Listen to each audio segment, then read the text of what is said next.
नमस्कार मित्रांनो, लग्नानंतर होईलच प्रेम या मालिकेच्या आजच्या भागात आता शारदाताई जीवासाठी जेवण घेऊन येतात आणि म्हणतात, वरण भात खाणार आहात ना? जीवा मागे येऊन पाहतो तर शारदाताई त्याच्यासाठी जेवण घेऊन आलेले असतात.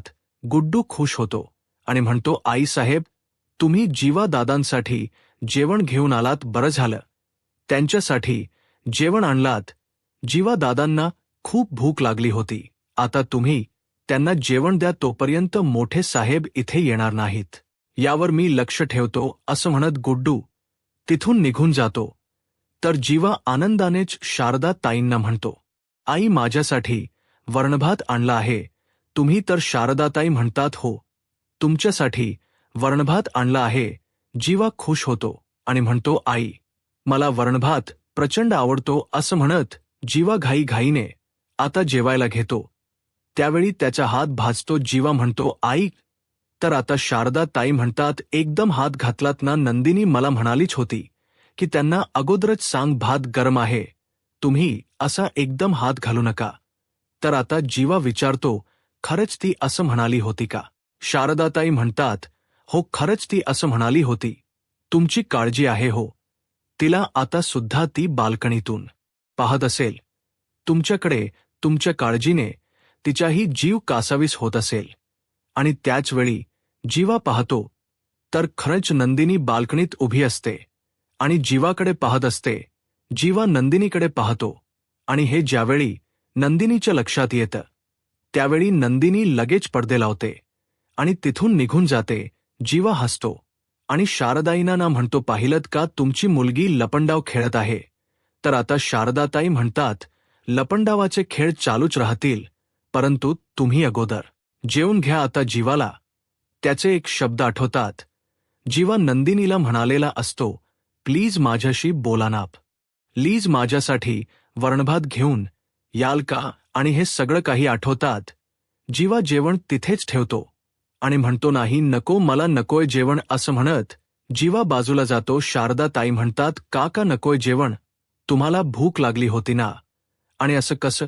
तुम्हाला आता जेवावंच लागेल. एक काम करते, मीच तुम्हाला भरवते. तर जीवा म्हणतो, तुम्ही तर? शारद ताई म्हणतात, हो, मी तुम्हाला म्हणाले आहे ना की तुम्ही मला माझ्या मुलासारखे आहात. आणि आता इथे तुमची आई सुद्धा नाहीये. आई असती तर तिने भरवलं असतं ना. मग आता मी तुम्हाला भरवते, या, बसा. असं म्हणत शारदाताई जीवाला बसवतात आणि त्याला जेवण खाऊ घालत असतात. आता ज्यावेळी त्या जीवाला पहिला घास भरवतात त्यावेळी जीवाला आता मान्नी ताईंची आठवण येते. आपली आई सुद्धा आपल्याला असाच जीव लावते, ती सुद्धा अशीच मायेचा घास भरवते. हे सगळं काही जीवाला आठवत आणि जीवाचे डोळे पाणावतात. तर दुसरीकडे नंदिनीच्याही डोळ्यात अश्रू असतात. नंदिनीला खूप वाईट वाटत असतं की जीवा असा आपल्यासाठी घराबाहेर आहे आणि आज जीवावर अशी वेळ आली आहे. तू घराबाहेर जेवत आहे हे नंदिनीला अजिबातच आवडलेलं नसतं. जीवाला होणारा त्रास पाहून नंदिनीचेही डोळे पाणावतात. नंदिनी जीवाकडे पाहत असते. शारदाताई जीवाला भरवत असतात. हे सगळं काही नंदिनी बाल्कनीतूनच पाहत असते. तर दुसरीकडे देशमुखांच्या घरी आपल्याला पाहायला मिळतं, आता पार्थ झोपण्यासाठी त्याच्या रूममध्ये येतो. पार्थ झोपायला घेतो आणि त्यावेळी तो कुशीत उशीही घेतो, परंतु त्यावेळी त्याला ती नकोशी वाटते आणि म्हणूनच ती बाजूला ठेवतो. आणि ज्या ठिकाणी ठेवलेली असते ती म्हणजे काव्याची जागा असते. आणि त्याचवेळी तिथे काव्य येते आणि म्हणते, परफेक्ट रोल. असं म्हणत काव्या हसू लागते. पार्थ मागे येऊन पाहतो तर त्या ठिकाणी काव्य आलेली असते. पार्थला आठवतं की काव्य आपल्या रूममध्ये असताना आपण दोघे असेच सोपायचो, दोघेही विरुद्ध दिशेला. आणि ज्यावेळी पार्थ पुन्हा एकदा दरवाजाकडे पाहतो त्यावेळी मात्र तिथे काव्या नसते. पार्थ म्हणतो, हे काय, काव्या इथे होत्या ना? काव्या खरंच आल्या होत्या की मला काव्यांचा भास झाला? असं म्हणत पार्थ काव्याचा विचार करू लागतो. तर दुसरीकडे काव्या आपल्या बोक्याला आपल्यासोबत झोपण्यासाठी घेऊन जाते. आता ज्याप्रमाणे काव्या आणि पार्थ रूममध्ये झोपायचे त्याचप्रमाणे काव्या आता बोक्याला बेडच्या एका दिशेने झोपवते आणि दुसऱ्या दिशेला टोकरून काव्या आपली उशी ठेवते, ते बोक्याला पांघरून घालते, त्याचा चष्मा काढून ठेवते आणि म्हणते, तुला गरम होत असेल ना, थांब, एसीचा टेम्परेचर वाढवते. तर दुसरीकडे पार्थही एसीचा टेम्परेचर वाढवत असतो. दोघंही ज्याप्रमाणे एकमेकांच्या मनातल ओळखावं तसंच वावरत असतात. आता काव्या पार्थला म्हणते, म्हणजेच तिच्या भोक्याला म्हणते, आपण आता एकत्रच असणार आहोत. भोक्या असं म्हणत काव्याही झोपी जाते. तर दुसरीकडे पार्थही झोपी जातो. पार्थने आता टेबलवर काव्यात स्केच ठेवलेल असत जोराचा वारा सुटतो आणि नकळतच ती काव्यात स्केच, काव्याची जी उशी असते, पार्थनेची उशी ठेवलेली असते, त्या उशीवर येऊन पडतं आणि इकडे काव्यासोबत तिच्या बोका, तर दुसरीकडे पार्थसोबत काव्याच स्केच असं असतं आणि दोघांच्याही आठवणींमध्ये हरवून गेलेले असतात. दोघांनाही एकमेकांची उणीव भासत असते, परंतु कोणीच याची कोणाला जाणीवही करून देत नसतं. तर दुसरीकडे आपल्या प्रेमाची जाणीव करून देण्यासाठी जीवा मात्र आता नंदिनीच्या घराबाहेरच असतो. आता रात्रीची वेळ असते, झोपण्याची वेळ झालेली असते, परंतु जीवाला कुठे झोपावं काहीच कळत नाही. रिक्षा हेच आपलं अस्तित्व, रिक्षा हेच आपलं घर समजणारा जीवा आता रिक्षामध्ये झोपण्याचा प्रयत्न करत असतो, परंतु जीवाला काही केल्या रिक्षामध्ये झोपणं शक्य होत नसतं. जीवालात त्रास होत असतो. जीवा म्हणतो, काय हे चकाचक बाई, खरंच खूप त्रास होतोय, पण ठीक आहे, काहीच हरकत नाही. तुझ्यासाठी काय पण, कारण माझ्या प्रेमासाठी मी काही करू शकतो. चकाचक बाई, गुड नाईट असं म्हणत आता जीवा कस्तरी झोपण्याचा प्रयत्न करतो. आता जीवा रिक्षाच्या बाहेर पाय ठेवतो आणि झोपी जातो आणि म्हणतो, आता कुठे जरा तरी कम्फर्टेबल वाटते असं म्हणत जीवा आता रिक्षाती लाईट बंद करतो आणि झोपी जातो. तर दुसरीकडे नंदिनी आपल्या बेडरूममध्ये येते आणि ज्यावेळी नंदिनी आपला आवरून झोपायच्या अगोदर तिच्या लक्ष बेडकडे जातो आणि त्यावेळी तिला तिचे क्षण आठवतात.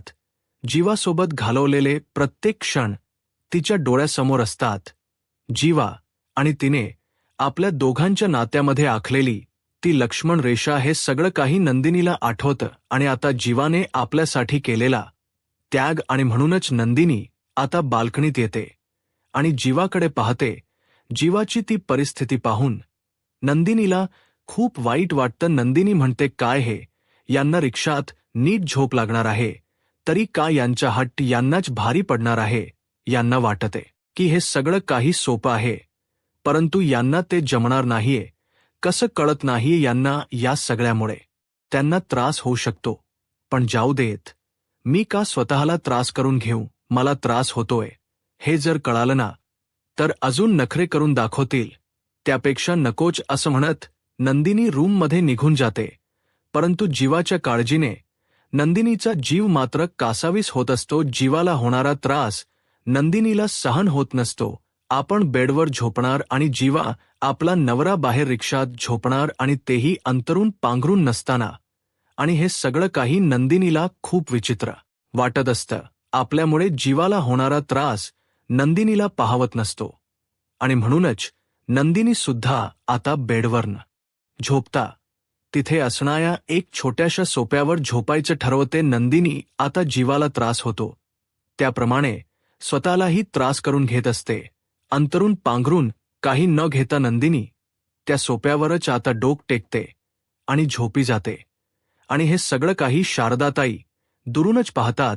हे सगळं काही पाहिल्यानंतर शारदाताईंना खूप वाईट वाटतं. शारदाताई मनाशीच म्हणतात, दिनी, मला सगळं काही कळते. जीवाला रिक्षात नीट झोपता येत नाही, त्याला असं पाय आकडून झोपावे लागतात, आणि म्हणूनच तू सुद्धा जीवासारखी अशी झोपली आहेस. नंदिनी, अगं नव्यावर चिडलेल्या बायकोच राग मात्र लगेच सगळ्यांना दिसतो, परंतु तुझं हे सायलेंट प्रेम बरंच काही सांगून जातं. तुझं जीवावर किती प्रेम आहे हे सगळं काही मला दिसतंय, कळतंय, आणि म्हणूनच जीवा मला असं वाटतंय की आज तू नंदिनीला मिळवण्याची, तीच प्रेम जिंकण्याची एक तर पायरी पूर्ण केलीयस असं म्हणत आता शारदाताई तिथून निघून जातात.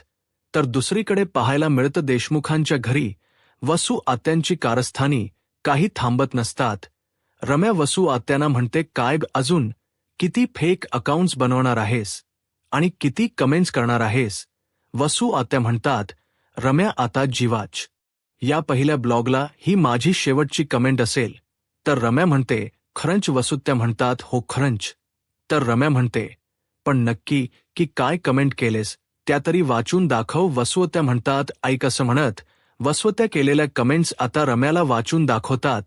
वसवत्याने पहिली केलेली कमेंट असते, जीवा तू कितीही ब्लॉक कर परंतु 16 डिसेंबरला जी घाण झाली आहे ती कधीही पुसली जाणार नाही. तर रम्या म्हणते, करेक्ट. असं म्हणत वसू आत्या आणि रम्या हसू लागतात. तर वसू आत्या म्हणतात, आणि ऐक हॅशटॅग. तर आता का. रम्या म्हणते, आता हॅशटॅग काय. तर वसू आत्या म्हणतात, हॅशटॅग नंदिनी परत जा. असं म्हणत आता रम्या आणि वसूत्या हसू लागतात. या दोघांनीही जीवाला आणि नंदिनीला त्रास व्हावा यासाठी खूप घाणड्या अशा कमेंट केलेल्या असतात. तर दुसरीकडे पाहायला मिळतं, पार्थ झोपलेला असतो, परंतु काही केल्या पार्थला काव्याच्या आठवणी काही स्वस्थ झोपू देत नसतात. पार्थला काव्याच्या आठवणी आठवत असतात. 16 डिसेंबरचे ते काव्याचे शब्द, पार्थच केलेल कौतुक आता पार्थला सतत आठवत असतं. ते शब्द त्याच्या कानावर गुणगुणत असतात. काव्या म्हणालेली असते, छान मैत्री जमली पार देशमुखांसोबत माझा अब. यास माझ्या आवडीनिवडी सगळं काही त्यांनी जपण्याचा प्रयत्न केला, जपत आहेत.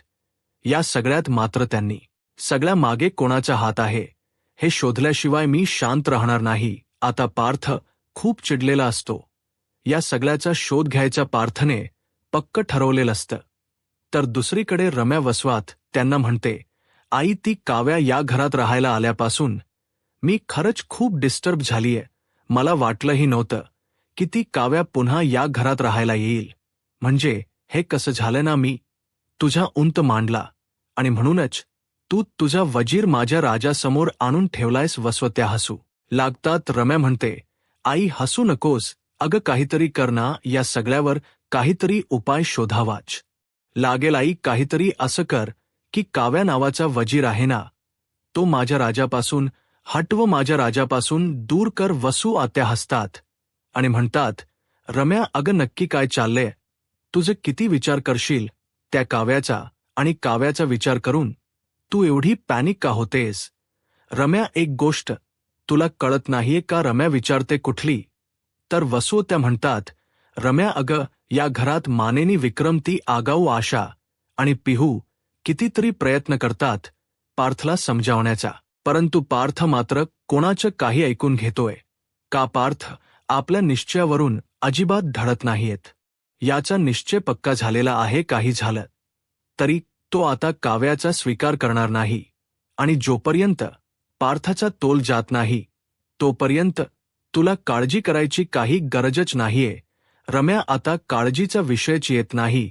रम्या म्हणते, करेक्ट आहे आई. म्हणजे काही झालं तरी पार्थ आता काव्याचा विचार करणार नाही, हे मात्र पक्क. रम्या पुढे म्हणते, 16 डिसेंबरला पार्थने जे काही पाहिले त्याचा परिणाम खोलवर त्याच्या मनावर झाला आहे, हे मात्र नक्की आहे. त्या दिवशीचे ते खोटोज. आता रम्या पुढे काही बोलणार, परंतु त्याच वेळी तिथे पार्थ आलेला असतो. तर पार्थ म्हणतो, हो ते खोटोस ते पेनड्राईव्हमध्ये तुम्हीच टाकलेत ना. आता मात्र वसू आत्या आणि रम्या या दोघांनाही धक्का बसतो. दोघेही पार्थला पाहून पूर्णपणे घाबरून गेलेले असतात. तर त्याचवेळी पार्थ त्यांच्या समोर येतो आणि म्हणतो, बोला ना, ते सगळे खोटो तुम्हीच मॅनेज केले होते ना, बोला. तर काव्य म्हणते, नाही पार्थ, आम्ही असं काही केलं नव्हतं. वसूत्या म्हणतात, हो ना, आणि आम्ही असं का करू. आणि तू जो एवढं बोलतोयस, मग तुझ्याकडे कुठलं कारण किंवा कुठला पुरावा आहे का की तू आमच्यावर असे सरळ सरळ आरोप करतोयस. तर पार्थ म्हणतो की हो, कारणं खूप आहेत. जर पाहायला गेलं ना आणि बघायला गेलं तर बरंच काही हाती येईल, परंतु अजूनपर्यंत त्या गोष्टीच्या मुळापर्यंत मी गेलो नाहीये. हे तुमचं नशीब समजा, पण या सगळ्याचा शोध घेण्याअगोदर तुम्हाला बोलण्याची मी एक संधी देत आहे, असं समजा. बोल ड्रीमी गर्ल. असं म्हणत आता पार्थ रम्याकडे पाहतो. रम्या मात्र पूर्णपणे घाबरून गेलेली असते. रम्या वसवत्यांकडे पाहते. तर आता पार्थ म्हणतो काय झालंय आता का दातखिळी बसली हे सगळं काही तुम्हीच केले ना या सगळ्या मागे तुमचाच हात आहे ना हे सगळं कारस्थान तुम्हीच रचले ना असं म्हणत आता पार्थ त्यांना ज्या विचारत असतो परंतु वसुत्या आणि रम्या पूर्णपणे घाबरून गेलेल्या असतात त्या दोघींनाही चांगलाच घाम फुटलेला असतो तर वसू आत्या म्हणतात ड्रीमी गर्ल रम्या पार्थ नक्की काय बोलतोय मला तर काहीच कळत नाहीये तर आता पार्थ म्हणतो हो आत्या तुला काहीच कळत नसेल परंतु कसं आहे ना रम्या श्रीमन कॉफीचा डीपी ठेवणारी रम्या शितोळे असं म्हणत आता पार्थ रम्याकडे पाहतो रम्या मात्र पूर्णपणे घाबरून गेलेली असते पार्थला सगळ्या गोष्टीची लिंक लागलेली असते तर पार्थ म्हणतो बोला हे सगळं काही आता आत्याला माहीत नाही असं होणारच नाही तरी सुद्धा या सगळ्या गोष्टीची लिंक मी तुम्हाला देतो असं म्हणत आता पार्थ रम्याला म्हणतो रम्या आठवत्य का नागपूरचा प्रोजेक्ट करण्यासाठी मी तुझ्याकडे लॅपटॉप मागायला आलो होतो आता पार्थला ते सर्वक्षण आठवत असतात पार्थचं सगळं काही डोळ्यासमोर असतं पार्थ आता रम्याकडे लॅपटॉप मागण्यासाठी गेलेला असतो परंतु त्यावेळी रम्या किचनमध्ये काम करत असते ती हेडफोन लावून गाणी ऐकत असते तर रम्या पार्थला म्हणते तू माझे हेडफोन काढतोस का मला काही ऐक येत नाही पार्थ रम्याचे हेडफोन काढतो तर रम्या म्हणते बोल ना तू काय बोलत होतास तर पार्थ म्हणतो माझा लॅपटॉप हँग होतोय तो नीट चालत नाहीये आणि नागपूरच्या क्लायंटला मला अर्जंटली मेल टाकायचा आहे मी तुझा लॅपटॉप घेऊ का वापरायला तर रम्या म्हणते अरे विचारतोयस का घेना तू बिंदास घेऊ शकतोस माझं जे काय आहे ते तुझंच आहे तर पार्थ रम्याकडे पाहतो रम्या म्हणते काही नाही घेना तुला काय काम करायचं ते करना तर पार्थ आता वॉलपेपर पाहतो तर सिनेमन कॉफीचा असतो तर पार्थ रम्याला म्हणतो सिनेमन कॉफीचा वॉलपेपर म्हणजे तुला ही कॉफी भरपूर आवडते का तर आता रम्या म्हणते मिस्टर पार्थ देशमुख मला नाही तर तुम्हाला आवडते आणि तुम्हाला जे आवडतं ते मला आवडतं आणि तूही मला आवडतोयस आता मात्र पार्थ रम्याकडे पाहतो आणि रम्याच्या या बोलण्याचा पार्थला धक्काच बसतो आता रम्या स्वतःला वाचवण्यासाठी पार्थला म्हणते ॲज अ फ्रेंड बाकी काहीच नाही म्हणूनच हा वॉलपेपर ठेवला आहे तर पार्थ म्हणतो कधी काही बोलशील याचा नेम नाही पार्थचा रम्यावर अजिबातच विश्वास नसतो पार्थ रम्याला म्हणतो पासवर्ड रम्या म्हणते माझ्या हाताला पीठ आहे तूच टाक ना अरे आपल्यात काही लपून राहिल्य का चल मी तुला सांगते तो टाक असं म्हणत रम्याने आपल्या लॅपटॉपचा पासवर्ड पार्थला सांगितलेला असतो तर आता पार्थ म्हणू लागतो तोच पाचवट तोच सिनेमन कॉफीचा वॉलपेपर आणि तीच घाणेरडी कमेंट अजून काही पुरावे हवे आहेत का आता मात्र वसुत्या आणि रम्या पूर्णपणे घाबरून गेलेले असतात पार्थ म्हणतो तुम्ही कितीही खोट लपवण्याचा प्रयत्न करा परंतु ते सत्य मी शोधून काढणार तर वसुत्या म्हणतात ठीक आहे मी मान्य करते ती घाणेरडी कमेंट मीच केली होती मी आणि रम्याने कारण जीवा चुकला आहे आणि त्याची जाणीव त्याला व्हावी म्हणून तर आता पार्थ म्हणू लागतो जीवा माझा भाऊ आहे हे विसरू नका आत्या तर आता रम्या म्हणते परंतु तो नालायक आहे त्याने जे केलं ते चुकीचं केलं आहे आणि त्यासाठी तो तुझा गुन्हेगार आहे आता मात्र पार चिडतो आणि रम्याला म्हणतो रम्या शांत व्हायचं शब्दही बोलू नकोस कोण नालायक आहे आणि कोण योग्य आहे कोण अयोग्य आहे कोण गुन्हेगार आहे हे सगळं काही मला माहीत आहे त्यामुळे तू मला शिकवण्याची काहीच गरज नाहीये आणि हा आमचा पर्सनल मॅटर आहे या सगळ्यामध्ये तुम्ही पडायची काहीच गरज नाही आणि ज्यांनी झाडाच्या मुळावर घाव घातले आहेत ना त्यांनी तुटलेल्या फांदीसाठी रडायला येऊ नये रम्या कळते का तुला आणि आत्या तू जे काही केलंस ना त्याला या जन्मात तरी माफी नाही 16 डिसेंबरला आम्ही सर्व आनंदात होतो हा आनंदाचा दिवस होता आणि याला गालबोट लावण्याचं काम तुमच्यासारखीच माणसं करू शकतात आणि तुम्ही ते केले आणि मी तुम्हाला माफ नाही करणार आणि मला हे सगळं काही माहीत आहे हे सगळं तुम्ही केलं आहात ज्या अर्थी त्या क्षणी तुम्ही काहीच बोलला नाहीत ना आमच्या बाजूने ना त्यांच्या विरोधात त्याच वेळी मला समजून जायला हवं होत की या सगळ्या मागे तुमच्या हात आहे, परंतु आता मी शांत बसणार नाही, या सगळ्याचा शोध घेणार आता आहे. ऐकल्यानंतर रम्या आणि वसुवार आत्या मात्र पूर्णपणे घाबरून गेलेले असतात. तर येणाऱ्या पुढील भागामध्ये आपल्याला पाहायला मिळतं, काव्या खूप छान तयार होते आणि म्हणू लागते, पार देशमुख तयार रहा, कारण काव्या देशमुख येते तुमची विकेट काढायला. तर दुसरीकडे पाहायला मिळतं, आता नंदिनी पार्थला फोन करते आणि म्हणते, तुम्ही आता पुढे जाऊ शकता. तर पार्थ म्हणतो, नाही नंदिनी, या बाबतीत आपले विचार नाही होऊ शकत. तर दुसरीकडे पाहायला मिळतं, आता जीवा नंदिनीला म्हणतो, किती चिडणार आहेस आणि किती रागवणार आहेस. माझा जर इतकाच राग आलाय तर मग काल माझ्यासाठी वरणभात का पाठवलास. आता मात्र नंदिनी जीवाकडे पाहते. जीवा मात्र नंदिनीकडे पाहत म्हणतो, बोल, उत्तर दे. परंतु नंदिनीकडे या प्रश्नाचे उत्तर नसतं. नंदिनी शांतच असते. तर आता जीवा आणि नंदिनी यांच्या नात्यातील गैरसमज दूर होतील का, तर पार्थ काव्याला एक्सेप्ट करायला तयार होईल का, आता पुढे काय होईल हे पाहायला आत्ताच माझा महाराष्ट्र या यूट्यूब चॅनलला सबस्क्राईब करा. धन्यवाद.